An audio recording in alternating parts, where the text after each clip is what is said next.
نبی صلی اللہ علیہ وآلہ وسلم کا گھر۔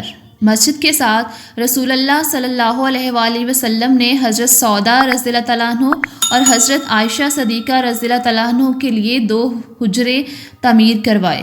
ہر حجرہ 10 فٹ چوڑا اور 15 فٹ لمبا تھا۔ حجروں کی دیواریں کچی اینٹوں کی بنائی گئیں اور ان پر کھجور کی شاخوں کی چھتیں ڈالی گئی تھیں۔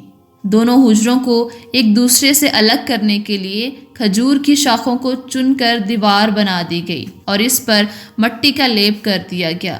دروازے کی بجائے کمبل کے پردے لٹکائے گئے تھے۔ حجروں کی چھتیں اتنی نیچی تھیں کہ ہاتھ اٹھائیں تو چھت کو جا لگتا تھا۔ حضور اکرم صلی اللہ علیہ وآلہ وسلم کی ازواج مطہرات حضرت سودا رضی اللہ تعالیٰ عنہ، حضرت عائشہ صدیقہ رضی اللہ تعالیٰ عنہ اور 2 بیٹیاں حضرت فاطمہ رضی اللہ تعالیٰ عنہ اور حضرت ام کلثوم رضی اللہ تعالیٰ عنہ مکہ سے مدینہ آ کر حجروں میں مقیم ہو گئیں۔ بعد میں مزید حجروں کا اضافہ کیا گیا۔ ازواج مطہرات کی وفات کے بعد جب خلیفہ وقت نے حجروں کو منہدم کر کے مسجد کے ساتھ ملانے کا حکم دیا تو مدینہ کے صحابہ اس قدر روئے کہ ان کی داڑھیوں کے بال آنسو سے تر ہو گئے۔